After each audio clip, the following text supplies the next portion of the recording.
여러분 안녕하십니까? 자, 이번 시간에 제가 숭실대학교에서요 경제학 특강이라는 과목을 강의하거든요. 그래서 영상으로 수업 계획서 올리는 게 있어 가지고 한번 시도를 해 보도록 하겠습니다. 뭐 별거 없어요. 별거 없는데 간단하게 수업을 어떻게 진행할지 한번 말씀드리도록 할게요. 자, 우선 경제학 특강이라는 과목인데요. 교재는 어떤 걸로 할 거냐면 요 책으로 할 겁니다. 차근차근 설명을 드릴게요. 자, 수업은 언제 하냐면 목요일 날 10시 15분인가? 예, 그때 시작을 해요. 그냥 10시라고 생각하시면 되겠습니다. 10시 30분 이렇게 해가지고 수업 계획서에 진행된 대로 11시 반, 12시 반, 1시 15분 이 정도쯤 끝나겠죠. 1시 반 30분 요 이전에 끝나요. 요 이전에 요렇게 진행을 할 거예요. 3시간 연강이니까 여러분들께서 준비를 잘 해 오시면 될 것 같습니다.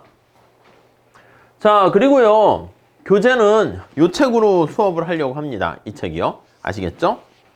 자, 요 책을 가만히 보시면은요 책이 한 요 정도 두께가 돼요. 페이지는 어느 정도 되냐면 대략 한 800페이지 정도 되거든요. 그래서 요거 준비해 주시면 될 것 같고요. 교재 내용을 살펴보시면 파트가 3개로 구성되어 있습니다. 하나는 요 앞에가 계산 문제, 그러니까 책 제목이 애시당초 그래프 계산 특강이기 때문에 경제학에서 그래프랑 계산 문제를 많이 다루지 않습니까? 그래서 요 앞에는 경제학과 관련한 여러 가지 이렇게 계산 문제들 어렵지 않습니다. 어렵지 않습니다. 네, 그렇게 구성되어 있고 이런 식으로 이해하시겠죠? 그러니까 약간 뭐라고 할까? 그냥 경제 원론 수준보다는 좀 높은 원론 수준 문제도 많이 있고 약간 미시경제 그 정도도 조금 있다 이렇게 생각하시면 되겠습니다. 그리고 또 파트 2에는 그래프 문제들로 구성되어 있어요. 그러니까 몇 개 그냥 보이는 대로 아무거나 찍어서 여기다 첨부했는데 이렇게 탄력성이다 하면 이런 그림 보셨습니까? 요거 탄력성 관련된 재미난 그림이에요. 그리고 탄력성을 이런 식으로 해서 직접 계산하는 건데 어렵지 않아요. 우리가 탄력성에 대한 기본적인 개념만 잘 아시게 되면 쉽게 풀 수가 있어요. 거시에 보면 그래프니까 ISLM 곡선 관련된 필립스 커브라든가 루카스 공급 곡선 그런 내용들을 담고 있는데 여기는 LM 곡선 관련한 그래프 문제들이에요. LM 곡선은 화폐 시장의 균형을 나타내는, 그리고 요 위에 있으면 초과 공급, 밑에 있으면 초과 수요 이렇게 되는 거죠. 요거 LM 곡선과 관련해서 케인작파라든가 고전학파의 관점에서 봤을 때 형태가 어떻게 되는가 그런 것들 담겨 있고요. 각각의 LM 곡선 상에 있을 때랑 거기서 이탈되었을 때 어떤 의미가 있는가 이렇게 되어 있습니다. 그리고 파트 3에는요 요 파트 1, 2가 아마 교재의 대략 한 30% 정도가 되고 파트 3가 이렇게 응용 문제 미시와 것인데 주로 이제 문제가 이런 식으로 한 문제당 바로 밑에 설명이 이렇게 돼 있어요. 그래서 이제 간단한 수요 공급서부터 우리 미시 뒤에 것이 해가지고 총 대략 몇 문제가 있나 봤더니 약 한 690문제 정도가 있습니다. 이런 것들은요 주로 이제 뭐라고 할까 각종 회계사나 공무원 시험에서 계산 문제 혹은 교수님들 연습 문제 있는 걸 약간 좀 변형해 가지고 집어 넣었거든요. 그래서 이런 것들은 약간 공무원 시험인가 그 기출 문제일 거예요. 그래서 객관식으로 만들어 가지고 이렇게 나와 있으니까 아마 여러분들께서 각종 자격증을 준비한다거나 금융공기업 또는 회계사 등등을 시험 보신다라고 하면은 요거 좀 활용해서 주로 이제 시험 문제가 다 경작은 계산 문제로 많이 나오잖아요. 그리고 이제 금융공기업 준비하시는 분들도 요 책을 중심으로 좀 보시고 조금 더 심화된 그런 문제들을 다뤄보시면 제가 봤을 때 쉽게 합격할 수 있지 않을까 하는 생각을 합니다. 자, 정리를 하면 야, 그럼 너는 한 학기 동안 이 책을 다 다룰 거냐? 아니, 그건 안 되지. 그건 안 되고요. 우선 여러분들이 이게 기본적으로 4학년 학생들을 중심으로 돼 있지만 잘 모르겠습니다. 다른 학년 학생들도 신청을 하셔도 상관없을 것 같은데 요 앞에 그래프랑 계산 문제 특강이 뭐 부분균형, 안정이라든가 소비자 선택 이렇게 목차별로 되어 있거든요.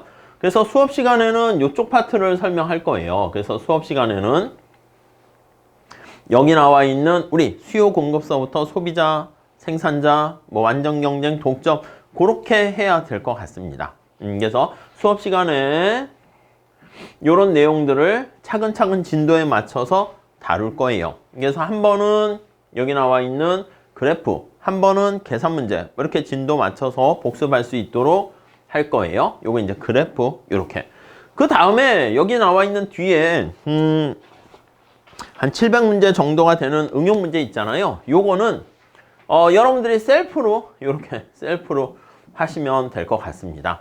근데 셀프로 하시는데 제가 조금 도움을 드리려고 지금 여기 보시는 뭐 유튜브라든가 이런 거에다가 제가 시간이 될 때마다 문제를 하나씩 풀어가지고 업로드를 할게요.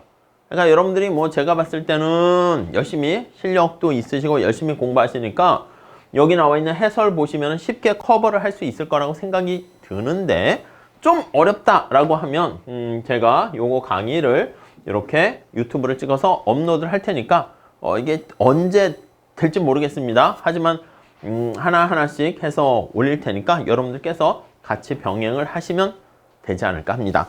뭐 책이 뭐 이쁘게 나왔습니다. 책이 이쁘게 나왔는데 네, 한번 요걸로 중심으로 공부를 해 보시면 좋지 않을까 해요. 자, 평가는 어떻게 할 거냐라고 하면은요. 당연히 출석 이렇게 들어갈 거예요. 출석을 깔끔하게 매번 부르긴 할 거예요. 한 10% 이렇게 들어간다 생각을 하시면 될 것 같고요. 그 다음 이제 중간에 퀴즈를 봤으면 좋겠는데 퀴즈는 안 보도록 할게요. 그래서 중간고사랑 퀴즈를 봤는데 다 100점이더라고요. 그래서 기말고사랑 이렇게 보시면 될 것 같습니다. 중간고사를 40% 정도로 합시다. 그리고 기말고사는 50% 정도 이렇게 하면 좋을 것 같습니다. 오케이? 자, 시험 형태는 어떻게 됩니까? 시험 형태는요. 요 책은 객관식으로 돼 있지만 객관식으로 지난번에 시험을 봤더니 좀 약간 여러분들의 진정한 실력을 파악하기가 좀 힘든 것 같아요. 그래서 시험 문제 스타일은 시험은 여기 나와 있는 문제 있잖아요. 이거를 주관식으로 보도록 하겠습니다. 그래서 이 책에 있는 정도 수준 되는 거를 이제 문제가 나오면 식을 쓰고 답을 쓰는 주관식으로 이렇게 그래프도 그리고 도출하는 뭐 그런 걸로 할 테니까 뭐 그냥 수업 잘 들으시고 좀 복습하시고 뭐 여러분들이 과거 미시 거시 잘 배우셨잖아요. 그걸로 한번 이렇게 주관식으로 해서 도출 과정 쓰시는 걸로 해보시면 되지 않을까 생각을 해요. 이해 가시겠죠? 그래서 뭐 간단하게 제가 이렇게 말씀을 드렸고요. 본격적으로 우리가 수업 첫날 다시 한번 제가 또 강조해 드릴 테니까 첫날은 뭐 진도로 확 나가고 뭐 그렇게 막 하지는 않을 것 같아요. 그러니까 책 준비하시고 뭐 이렇게 어떻게 진행되는가 한번 가볍게 오시면 되지 않을까 합니다. 우선 영상으로 간단하게 수업 계획서 이렇게 말씀을 드립니다. 자, 수업 시간에 뵙도록 하겠습니다. 감사합니다.